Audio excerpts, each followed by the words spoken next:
Hey everybody, welcome to another episode of Tradecraft Tuesday. This week we're going to be breaking down mobile exploitation.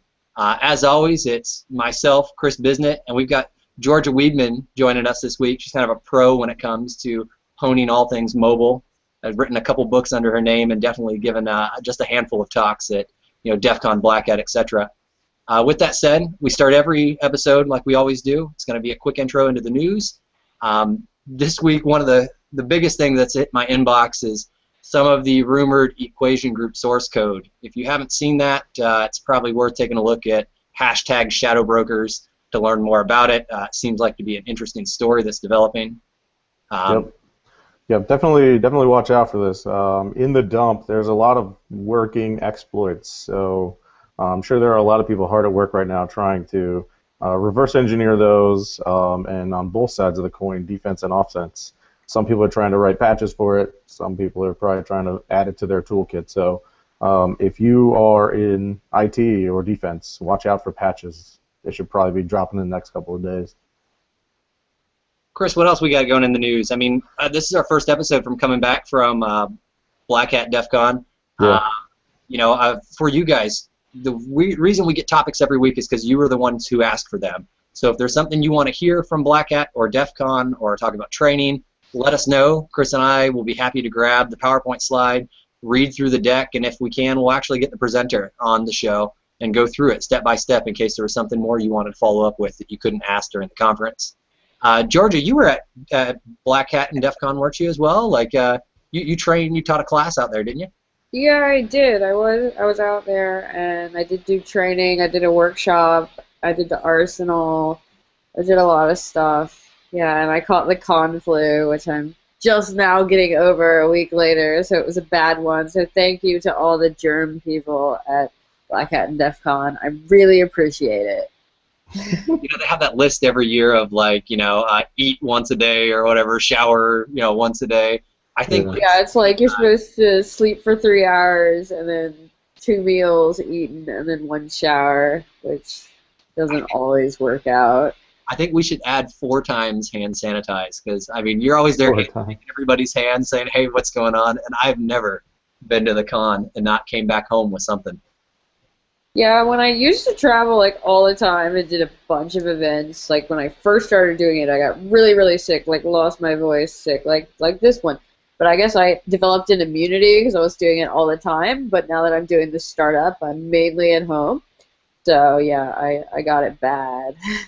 And I would like to be the person that's actually the one giving the germs instead of on the receiving end. Maybe that film, That would be fun. We could do some sort of like bioengineering and make our own little diseases, like turn you purple or something. Like they don't really make you sick, but we could watch the spread of it around the con. Nice. All in the name of science. We are going to get like CDC busting down our doors here in a minute. Yeah. Turning people purple? Surely they've got better things to do. No, that's all they do. Oh goodness, Chris. Anything else in the news? That's you by Diet Mountain Dew. So one of the things that's making its rounds this week is something called Shakti, which is new, some new malware that possibly out of India. What's that? They're saying that might be corporate espionage. Is that what I? Yeah, it looks like it. I think they're really just going with corporate espionage because of 2 things. Number one, Shakti is an Indian goddess that stands for like power and something like that. And also, its main purpose is to steal documents, like out of your documents folder and out of shares and stuff. So it looks like it's probably trying to harvest whatever it can to steal IP or whatever. So be on the lookout for that. New Android phishing malware, which kind of upsets me a little bit because there's 2 knocks here on Google. Number one is it's being spread by Google AdSense, which is not great. So any of those free apps that you use from the App Store, most of them have ads, and a lot of those are displayed from Google AdSense. So that's not awesome. Also, it appears to be employing at least 1, maybe 2 exploits. And the reason I say this is because it's able to, from the advertisement, install itself, and it's also able to do other things like hide itself from process lists and stuff like that. So hopefully you'll see some patches for that soon. It creates windows to try and steal your banking credentials. So if you're like in some app and some like window pops up and wants you to enter like your username and password for Capital One, don't do it. It kills me that stuff like that works. You would think, right? Like I was playing Candy Crush and then they were like log into Capital One, and so I did. Like. Yeah, but then like non-tech people, like I'm always rather astounded by it. It's like you have to get out of this mentality because I think we generally hang out with people who are one, very technical, and two, like very big into security, like, and that's a really, really small amount of the population. So we actually do ourselves a disservice by not like hanging out with other people who really don't get this, nor should they have to get this. Our job is to make it so that they don't have to. But hey, somebody asked me for my credentials. I just gave it to them. Why not? My mom is like the beacon of malware, and she'll actually call me sometimes and like, Kyle, I love this new app. I was using that Waze thing that you told me about, and it prompted me for my banking credits. Like that is just really awesome how it integrates that way. And I'm like, no, not saying Waze spreads malware at all, but yeah, my mom is actually, she has a PhD in computer science, so she's very, very technical, but some of the security stuff, like, it's just, it's not her area. She does stuff like graph theory and operating system tokens and, like, stuff that I would never understand at all. But, like, some of the security stuff, like, she loves to download the games, loves to download the games. Yep. Yeah. That sounds like a great segue then, Georgia. For folks that don't know Georgia, I mean, she really is, you wrote the book on penetration testing. It's pretty legit, right? At the same time, Georgia, you seem to hit mobile a whole lot lately. My first time I remember working with you was probably you came to a con, or maybe it was a hackerspace or something like that, and you gave a buffer overflow example. So you know your stuff. You can actually get down dirty, write exploits. But how do you get pulled into the mobile side of exploitation? You forgot that I like work from bed. Yeah, I don't know why. The desk is, over there, but it was too far, so here we are. And he's like, I thought it was gonna be like a radio thing, so. But yeah. When you have your own startup, you can work from wherever, right? Right. So everybody, go do your own startup. Super easy. Well, I mean, I think most security companies, at least with like, pen testing and exploit dev and malware analysis and stuff, they let you work from home now. So don't go do your own startup. Do just about anything besides your own startup. Unless you want to, but don't say I didn't warn you. But anyway, so how did I get into mobile? This probably falls under the category of things that I need to have a more like PR appropriate answer for. Because it really is like the old adage of I went to my first DEF CON, I got really drunk, I didn't have a lot of alcohol experience before that, so I got really drunk and it was really embarrassing, and maybe I sent some messages that I shouldn't have to some famous people that I met, and yeah.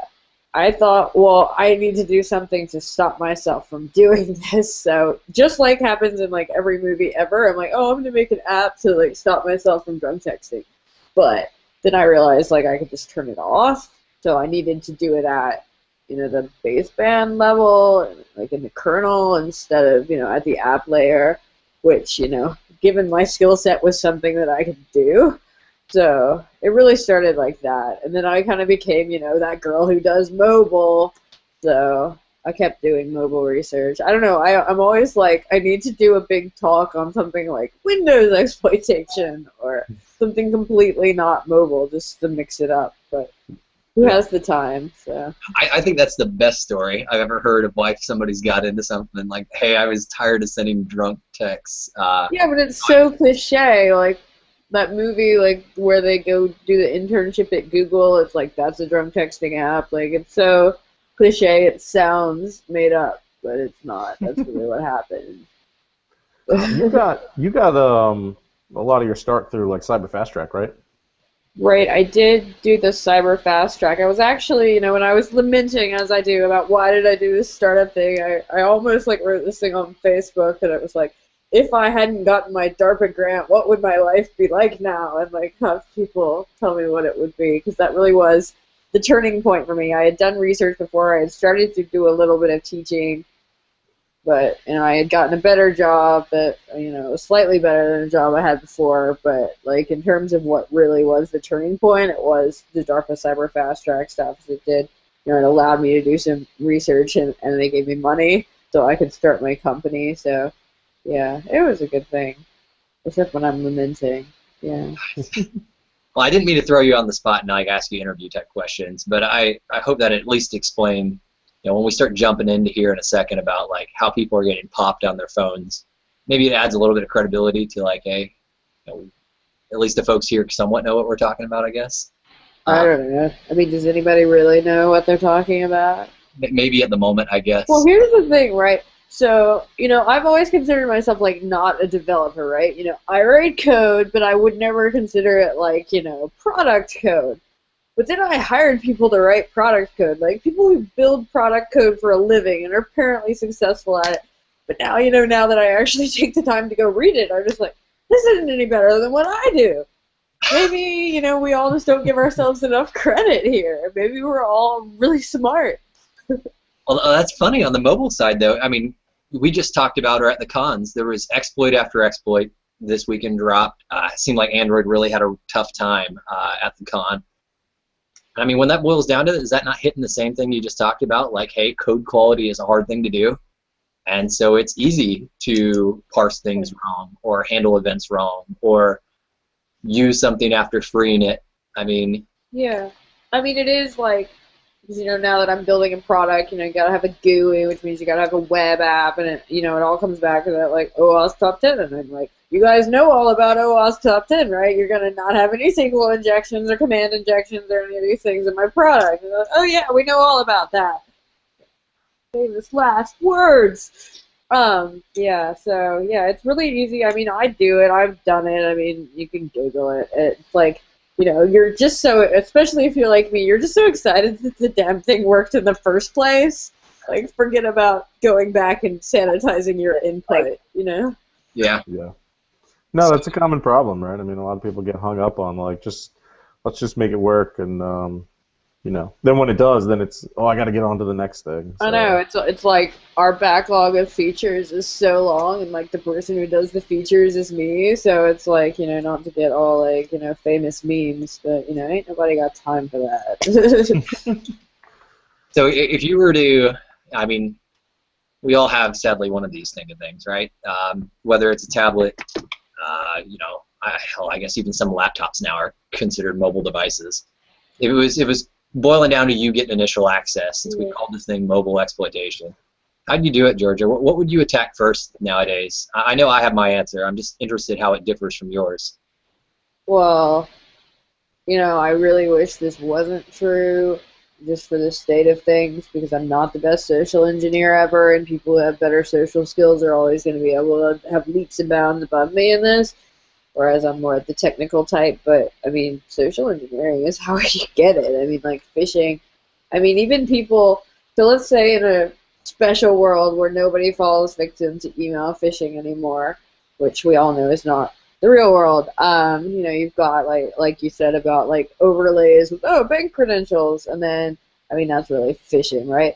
And then, you've got your, like, text messages and near-field communications, QR codes, things like, Twitter and Facebook and things like that. I mean, there's so many, like, other ways to phish that we haven't even, like, begun to do security awareness training on, really, or any, like, phishing testing, until now. So, I mean, that's, I would say, not just on mobile, but just on anything that's, I mean, assuming your MSO 8067s and whatever aren't there, I mean, that's really the easiest way to do it. That's your initial compromise. I mean, whether it be, like, opening a malicious link or downloading an app or any of those things. Yeah, I mean, sadly, like, I want the answer. The technical side of me wants the answer to say, like, I stage frighted all those boxes, or insert cool exploit here, but I think like, is, right? 12 years later, when you've ported it to all of those, get back to me, because it's a different ROP chain for every, like, platform, but the bar is really low, though. I mean, like, look at, so Pokemon Go, right? So they rolled that out in limited availability, mostly to, like, people in the U.S., but, people around the world wanted to, to download and play it, and there was just an explosion of of third-party app stores that were providing APKs, and like they were all, or not all, but basically all of them were malware, and so people just wanted it, so they followed the instructions for like how to go into the settings and how to enable third-party repos, and even though like Google has the pop-up that says like this is dangerous potentially, like if you don't know who's giving you this app, like you could be in trouble. Like everyone just clicks OK and moves on, solves it anyway.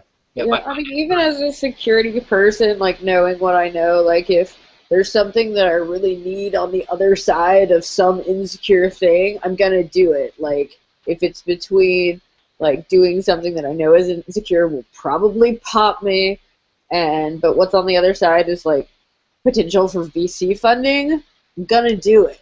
So you can't really blame people. I mean, maybe wanting to play Pokemon Go is not as good a reason as VC funding, but I mean, human nature, security is going to fall by the wayside if there's something you want more. I mean, especially now, we're an instant gratification kind of people. I mean, we joke, but when it came down to, like, I got a teenage kid down the road that came to me and was talking about how he jailbroke his phone. And the whole reason he jailbroke his phone was to be able to run some of these custom games that he wanted to play. Minecraft mods on his phone, some other stuff that I wasn't grokking 100%. But when it came down to him, to his situation, I personally think it's ridiculous to go and lower the security settings on your phone and essentially allow you to run unsigned, unmanaged code on his phone. But when it came down to it, like that game and the mods that he wanted to do were the most important, were the equivalent of like VC money that you and I would go after. And I don't think the user education's just there of like, hey, gotta know what you're doing. Like, yes, you can jailbreak, but should you jailbreak? Yeah. Yeah, I think there's a lot of, I think security awareness training gets a lot of flack because whereas, patching like literally solves the problem and the security awareness training only like helps mitigate the problem, and we as, technical people don't like, gray areas very much. So I think security awareness training gets a lot of flack, but, it's really the only way to solve this sort of problem. And security awareness training, it's like, don't click on links in emails, yay, which is good, helps with that particular problem. But, with the mobile devices, with, all the applications, like the chat applications, and who's doing, like, security awareness training about, like, how not to click on, like, links and stuff in Snapchat? Nobody, right? But that's how this sort of stuff works now, so we really need to catch up, and, that's one of the things that I do. So. Oh gosh, I didn't even think about that, right? I mean, it's easy enough on a desktop to say, hey, I guess the biggest opportunity for malicious input is probably email to most people, or URLs that they're hitting as they browse online or ads they're seeing. But when I start thinking about a phone, I've never even considered, like, you've got each little environment or each little application has its own, like, social, way to send links back. And, like, the ads, like you were saying, like, the ads, and then, the social in there, and then, I mean, even with email on your phone, you think about, like, what security awareness training tells you to do. It's, like, hover over the link so you can see what it really is, look for the little lock in the corner. None of that applies when you're in, like, your mobile email application. So, I mean, even the traditional way, but opening it on mobile, the game changes, and I think we're really, really behind there. And I think, a lot of it is like places like, the Verizon data breach report and all those other reports are like, oh, mobile's not a problem. And it's like, okay, where are you getting your data? Oh, we're looking at like intrusion detection. Well, how many of those have checks for mobile? Well, none of them. So you're not finding something that you're not looking for. Well, not to get philosophical on you, but that kind of makes a little sense. Gosh, that's crazy. So, Chris, I mean, you the same way? I was thinking probably social engineering, some type of malicious app, whether it's delivered in the App Store or just targeting the end users through something. I don't think it's even exploitation for me. That, despite this being titled mobile exploitation, like, probably pwn users the same way. People. Well, that's why when you said you wanted to talk about mobile exploitation, I'm like, I don't know if that's really what I would talk about, because it's like, exploits are cool. I love exploits more than anything, but if it's all about access, it's not really the winner. Yeah, I think we were going for exploitation in the more broad sense of how how can I do things on your phone that you don't necessarily want me to, right? Whether it's like you install the flashlight app. Thankfully, we don't have this anymore. You know, like where in the early days of iPhone, it was like, oh, we realized we could have like turn the flash into a flashlight. That's really cool. So you install the flashlight app, and the flashlight app asks to like see all your contacts, read and send SMS. Like it asks for every permission under the sun on your phone, right? You know, those are the kind of things that like were killing people for a long time, and Well, you know, I mean, they and we still still see this. are. Yeah, I mean, we still Look at see it. I mean, Pokemon. right. What I thought was funny about Pokemon and them being like all these permissions and everybody getting all upset about it. Like, look at all the other apps on your phone, dude. They're Right. all doing that. Yeah. The funny part is there was a period of time where Google actually released an app where you could go in and remove permissions from the installed app. So if the installed app requested that it could like send and receive SMS, you could like open this app from Google and say like, okay, that application shouldn't be doing that, and you could remove it. But the problem was that like the apps didn't correctly handle those. They just expected like they requested the permission, therefore it would be there. So apps would start crashing everywhere, instability issues. So Google actually like pulled back the app and said like no more, like we can't do this because it actually became a PR issue for them. So once people started using it, Well, you know, it's in the stability of their phone went permission down. model now. Like, they finally switched over the Google permission model for Android to be pretty much what iOS is, where you do have to, like, approve them as they ask, but not for older apps, so you just build your malware on the older version, and it's fine, whatever. Right. But then you can, like, go into settings and turn them off. But like you said, if they don't do error handling, and let's face it, who does, the app just crashes when it asks for the permission it doesn't have, so... I was thinking even worse, the user experience. Like, in general, if there's a pop-up, my mom's clicking on it, period. Like, it does not matter if it says, like, hey, what is your flashlight app? Need to call out to this shady server or share access to every email contact. Like, my mom's just like, I'm clicking it. Like, I don't know if that's quite the answer. Like, Yeah. don't get me wrong. Yeah.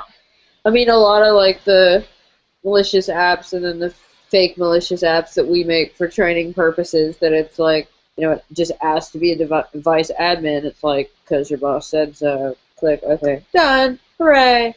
So yeah, I mean, that does work pretty well, honestly. So we've beat up pretty good on Android, but like what about iOS, right? Like iOS has traditionally had less of the malicious malware, I guess because their vetting process is better. You know, they have things like code signing, they push updates easier.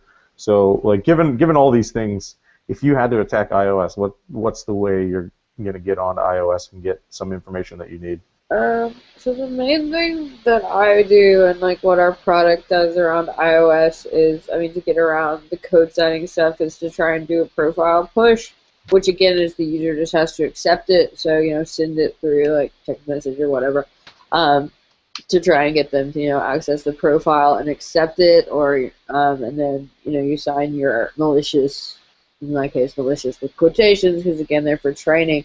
Sign your applications with that. I mean, a lot of enterprises, they have a profile already that does have a signing key for their internal apps, which, you know, those are usually sitting on the domains. If you get your domain admin credentials, grab that key, sign your stuff with that.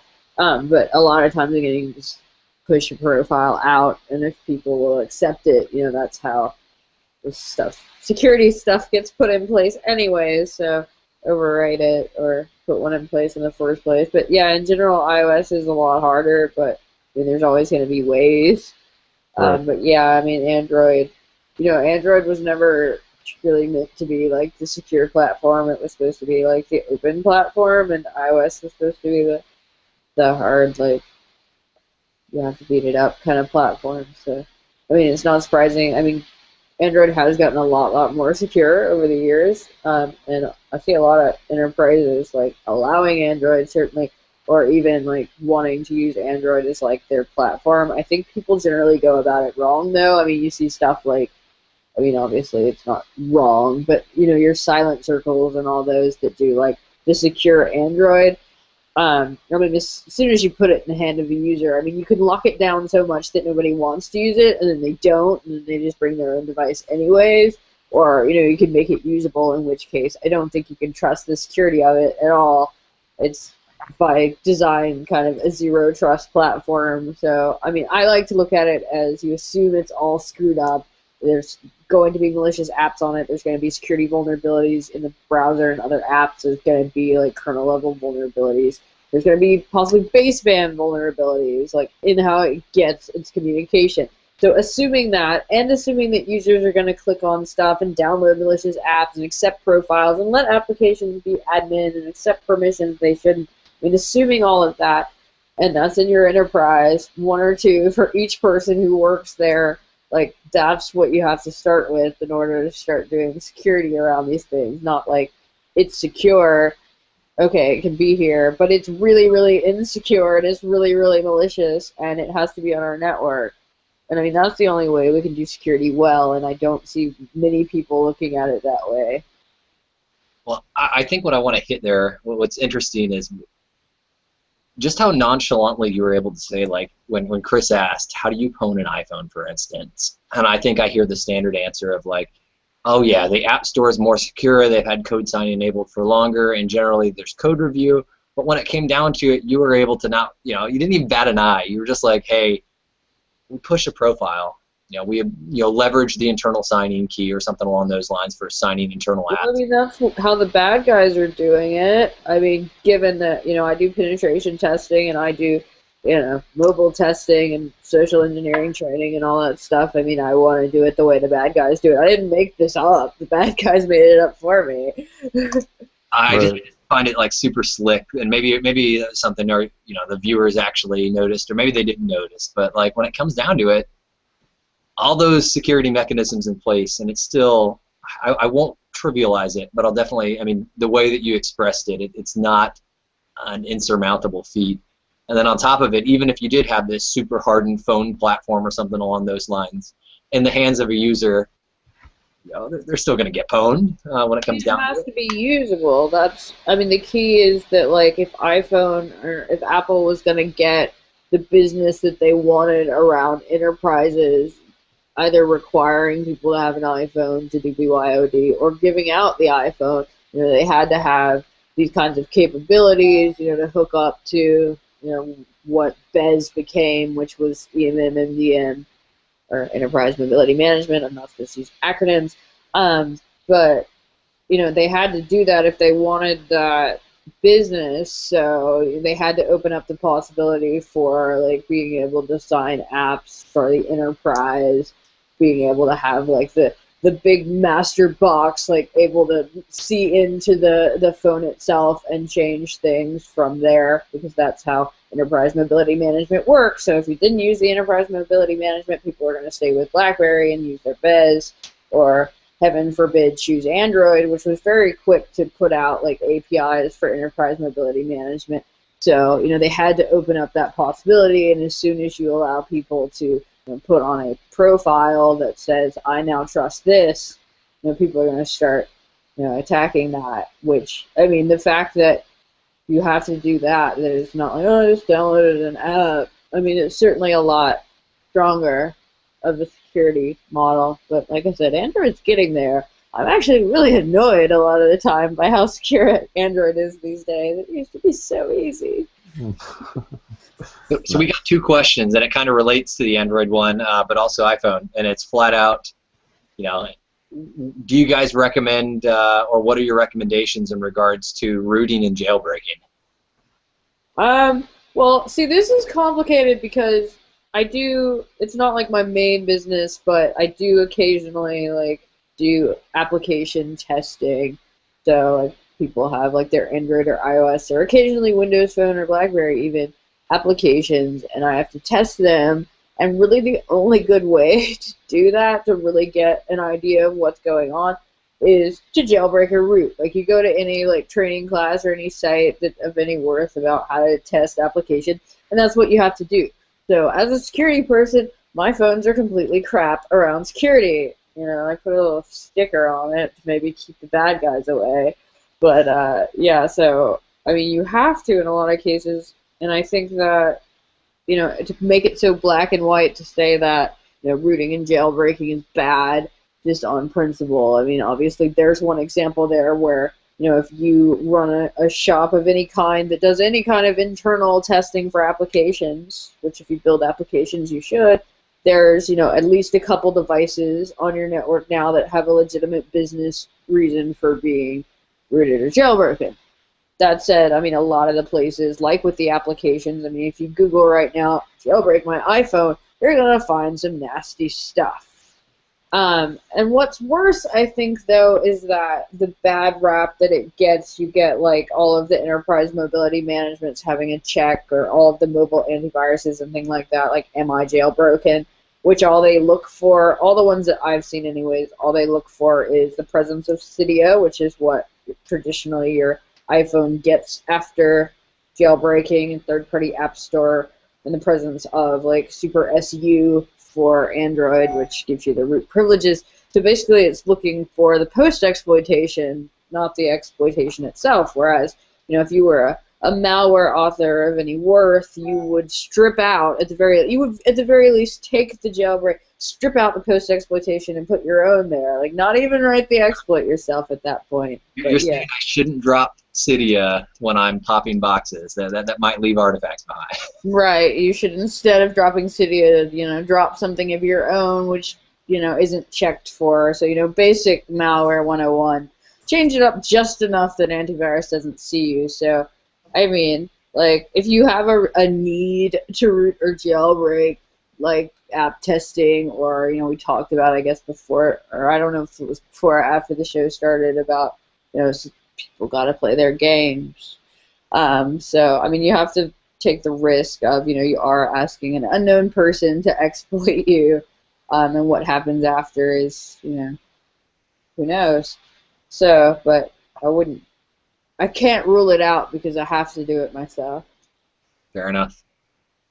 So we went and, blasted out on Twitter and as well as our Slack channel, just asking if anybody else had any questions, and we don't have any immediate responses now. I like the polarizing questions, the whole jailbreaking. That's not a black and white answer.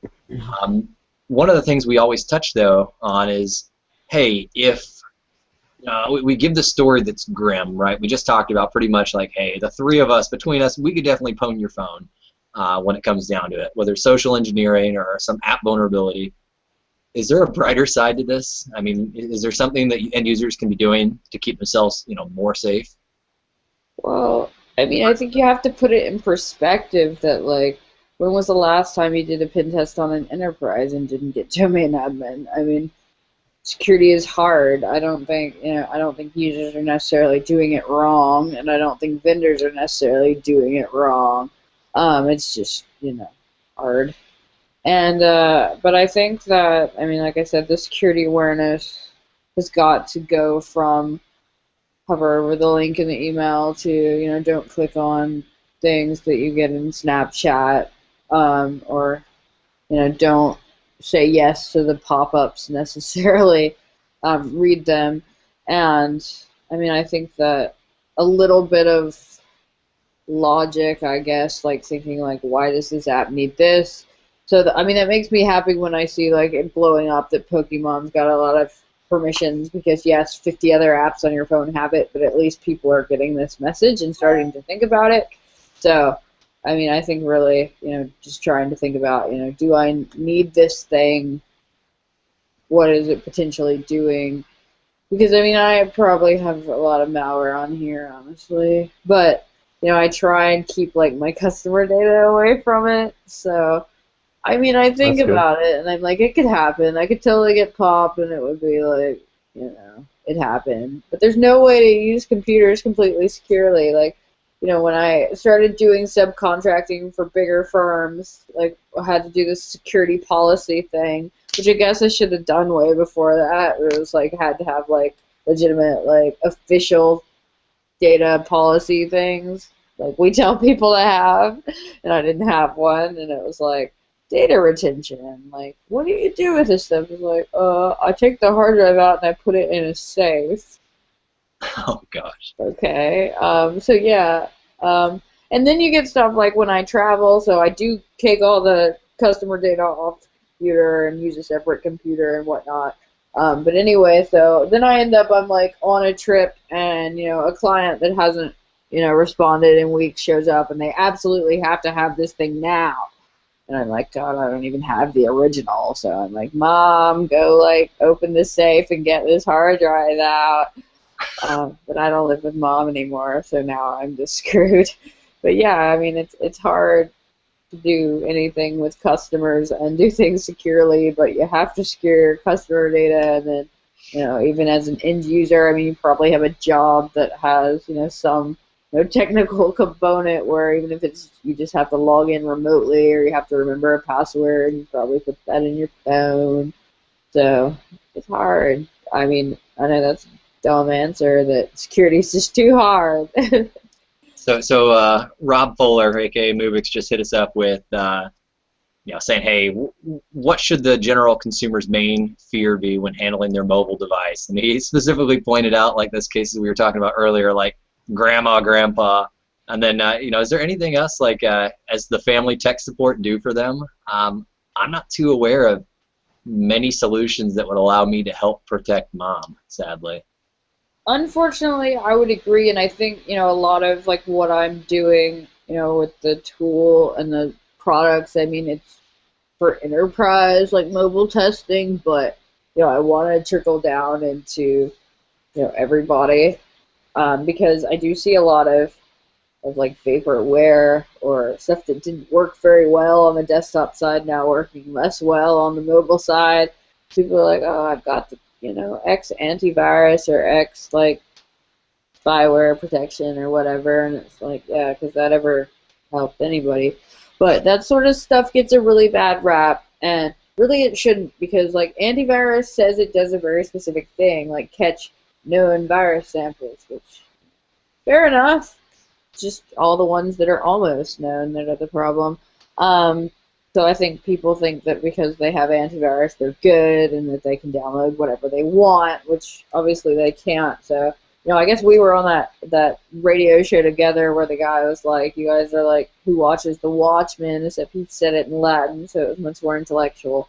But I think that my, I guess, end game for my company would be to be, the Watchmen, watching The Watchmen. So, giving you the ability to tell whether that stuff is helpful. So, like, you as the family tech support could be like, okay, so they've got this thing that their person at the store told them to get. All right, I'm just going to run a couple tests here. Oh, did it catch the malware? No. Oh, look, that went through too. Oops, rooted.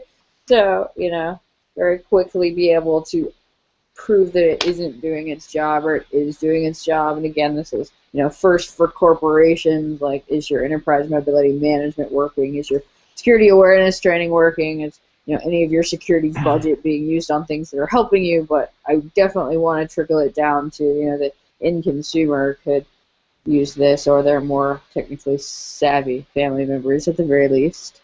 I think that awareness, right, could be a good step of, like, I don't evangelize to my mom. I probably should. I probably should carve out some time and just like say, hey, here's some user education. Nothing formal, but just like, I mean, I've never told my mom, who probably uses Snapchat, of like, hey, don't click on links. I've never done it, right? It's not easy. Life gets in the way. But it's kind of interesting. I don't know why. It's really hard because like I said, my mom never met a link she didn't like. And she's got a PhD in computer science, so. But my dad, right, less of a computer person, he's a physicist, but he won't put the printer on the network. Like, he will not hook up the printer to the network because hackers, right? I'm like, yes, printers are vulnerable, but it's not like, if they're on the network already, then yeah, but they're not going to, like, come in through the internet and get your home printer, I swear. But no, it doesn't resonate. But then, he still uses Windows XP, and if you look at, like, his Internet Explorer browser, it is that, like, joke one where it's got, like, every browser bar known to man. We're talking, like, 11 rows here. And he wonders why the thing is so damn slow. But, yeah, so no printer on the network, but never met a browser bar he didn't like. So, I mean, this is like, and these are intelligent people. Like, my dad makes me look like, I have the IQ of a peanut.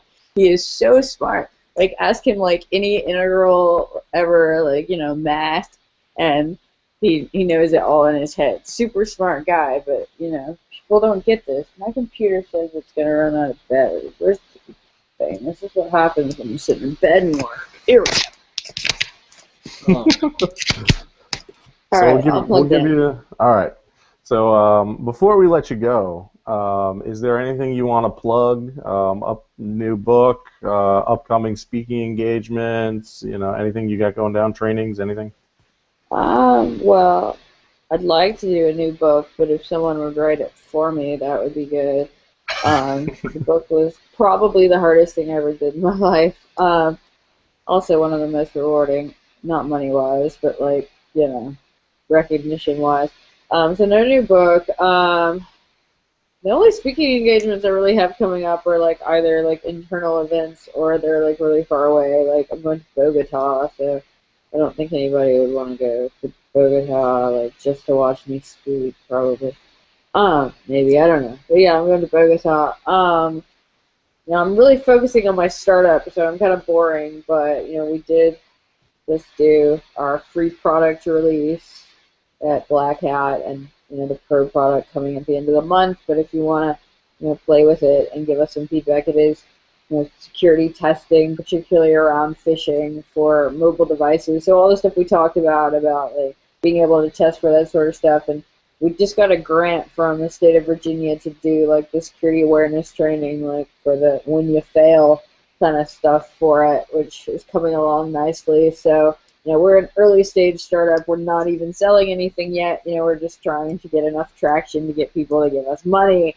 So if you want to try it out and give us feedback on what you'd like to see. I mean, at this point, the main thing I guess they tell you in like startup school, which we both went to, is like don't build a bunch of stuff and then find out that everybody wanted something else. So we're basically at minimum viable product. We've got a little bit of everything, and we want to know what people want. So we're going into the big companies, and it's like the people who have red teams and asking them what they want.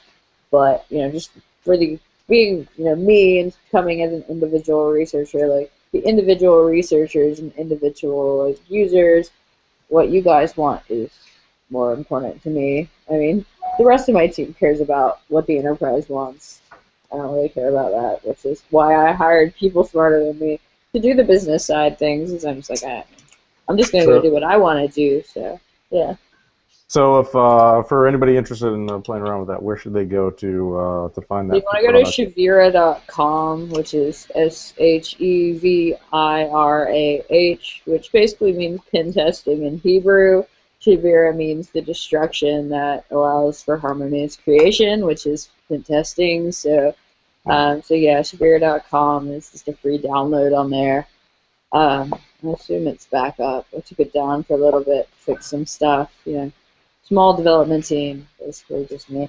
But yeah, I mean, we're pushing out new features like as soon as I can build them. But we're definitely looking for feedback because venture capital people like it when you have traction. So more downloads is better.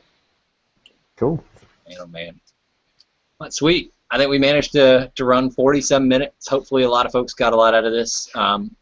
We had a couple follow-up questions. Chris, I don't got any more to add, man. I think the point I wanted to hammer home today was exploitation is not always memory corruption and everything else. When it comes down to it, social engineering, abusing app permissions, pushing out profiles or policies, just as effective as all the other lead stuff. So to keep that in mind.